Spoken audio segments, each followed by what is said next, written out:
آئیے کتاب رحمت سورہ الکہف اٹھائیں۔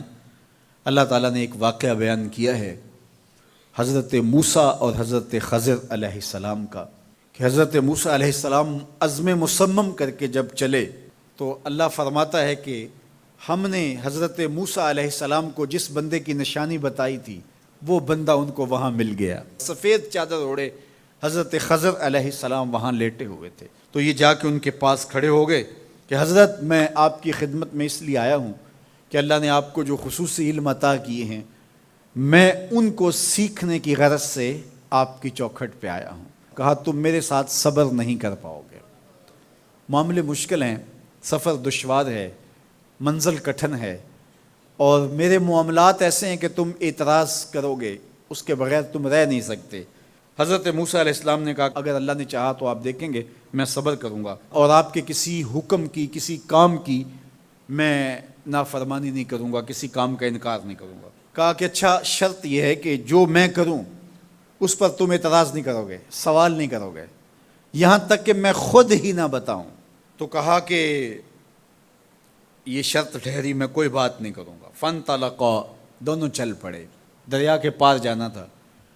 جو کشتی کا مالک تھا، کشتی بان تھا، وہ حضرت خضر علیہ السلام کو جانتا تھا تو اس نے کرایہ بھی نہیں لیا، لیکن جب کشتی پر سوار ہوئے تو عصا مار کے حضرت خضر علیہ السلام نے کشتی کا ایک پھٹا توڑ دیا۔ تو بے ساختہ حضرت موسیٰ علیہ السلام نے کہا آپ نے پھٹا توڑ دیا، یہ سارے ڈوب جائے؟ کہا میں نے کہا تھا نا تم میرے کاموں پہ صبر نہیں کر پاؤ گے۔ تو حضرت موسیٰ کو یاد آیا، کہا میں بھول گیا تھا، اس پر مواخذہ نہ کیجیے۔ پھر دونوں چل پڑے، بچے کھیل رہے تھے، ایک خوبصورت لڑکا وہ بھی بچوں میں کھیل رہا تھا۔ حضرت خضر آگے بڑھے اور اس کی گردن مروڑ دی، اس کو قتل کر دیا۔ صاحب شریعت تھے حضرت موسیٰ علیہ السلام، نہ رہ سکے، پھر بول پڑے ایک جان کو بغیر کسی جان کے بدلے میں قتل کر دیا، اس نے گوایا کیا تھا ہمارا؟ آپ نے بہت ہی جو ہے وہ غلط کام کیا، یہ کام اچھا نہیں کیا آپ نے۔ کہا میں نے کہا نہیں تھا کہ تم میرے ساتھ صبر نہیں کر پاؤ گے۔ کہا ایک موقع اور دے دیجئے، اب اگر میں نے کوئی اعتراض اٹھایا تو پھر دوبارہ مجھے آپ اپنی صحبت میں نہ رکھیے، عذر تمام ہو جائے گا۔ پھر دونوں چل پڑے، یہاں تک کہ ایک بستی میں دونوں آئے تو آپ نے بستی والوں سے کہا کہ ہم مہمان ہیں، آپ ہماری مہمان نوازی کیجیے، کھانا کھلائیے۔ تو انہوں نے انکار کر دیا، کہا کہ ہم تو آپ کو بلایا نہیں ہے، آپ خود آئے ہیں، آپ اپنے کھانے کا خود انتظام کیجیے۔ گزر رہے تھے گلی سے تو ایک دیوار گرنا چاہ رہی تھی، تو جلدی سے اس دیوار کو مرمت کر دیا۔ کہا حضرت ہم اگر چاہتے تو اس پہ اجر لے سکتے تھے، انہوں نے ہمیں کھانا تک نہیں دیا اور ہم ان کی دیواریں سیدھی کر رہے ہیں۔ کہا اب تمہاری میری جدائی ہو گئی، تم نے یہ بھی اعتراض کر دیا۔ تو انہیں یاد آیا کہ وہ یہ بھی اعتراض ہو گیا۔ اب میں تمہیں بتاتا ہوں کہ یہ 3 کام میں نے کیوں کیے۔ اللہ اکبر۔ اب سنیے، قرآن ہمیں بتاتا ہے کہ ظاہری علم بھی ہوتا ہے لیکن کوئی باطنی علم بھی ہوتا ہے۔ کہا وہ پہلی بات کشتی والی سنو، یہ 2 مسکین بچوں کی کشتی تھی، ان کے گھر کا چولہا اس کی کمائی سے جلتا تھا۔ دریا کنارے کنارے ایک ظالم بادشاہ رہا تھا جو لوگوں کی کشتیاں چھین رہا تھا، ہم نے تھوڑا سا عیب لگا دیا، وہ ٹوٹی کشتی چھوڑ کے چلا گیا۔ اب وہ تھوڑے سے پیسے لگا کے کشتی مرمت کرا لیں گے، گھر کا چولہا جلتا رہے گا، بتاؤ اچھا کیا یا برا کیا؟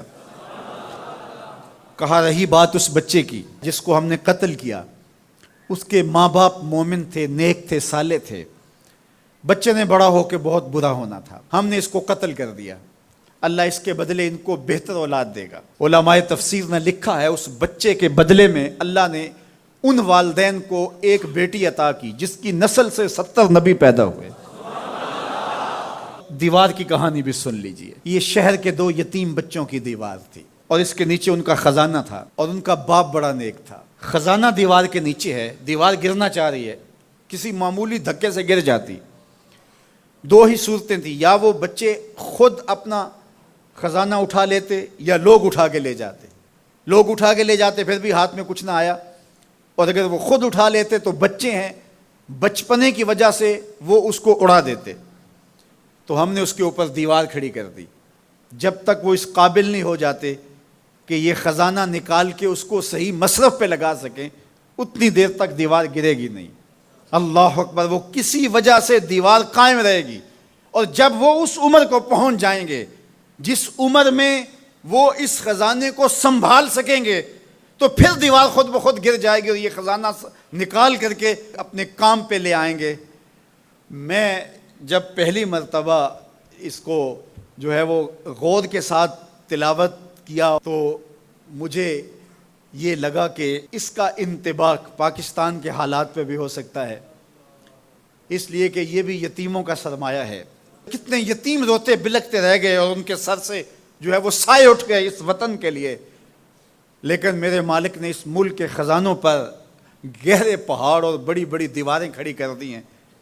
جب تک یہ قوم بلوغت تک نہیں پہنچے گی اتنی دیر تک وہ خزانے ظاہر نہیں ہوں گے، اور جب یہ قوم اپنی بلوغت تک پہنچے گی، شعوری بلوغت، فکری بلوغت، علمی بلوغت، اور رب سے جو وعدہ کیا تھا پاکستان کا مطلب کیا، لا الہ الا اللہ، جب اس بلوغت تک یہ پہنچ جائے گی، اس وعدے کی تکمیل ہوگی، پھر رب دیوار ہٹا دے گا اور پاکستان کو اللہ اتنے خزانے دے گا اور پاکستان ایسا مالا مال ہوگا دنیا دیکھنے آئے گی انشاءاللہ۔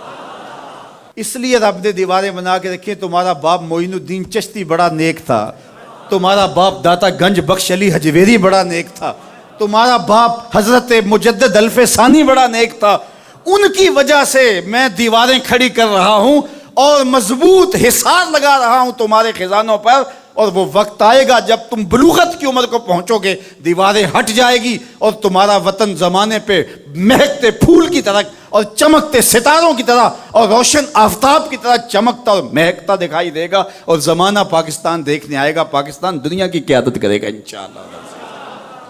تو کہا یہ تعویل ہے ان باتوں کی جو باتیں میرے رب نے مجھے بتائی، اور یہ میں نے اپنی مرضی سے نہیں کہیں، اور جو میں نے کیا اپنی مرضی سے نہیں کیا۔ تو یہ باطنی باتیں ہیں، شاید یہ باطنی باتوں کے جوش میں یہ بات بھی میں کر گیا۔ وہ کیا کسی نے کہا تھا کہ بھری محفل میں ایک راز کی بات کہہ دی، بڑا بے ادب ہوں سزا چاہتا ہوں۔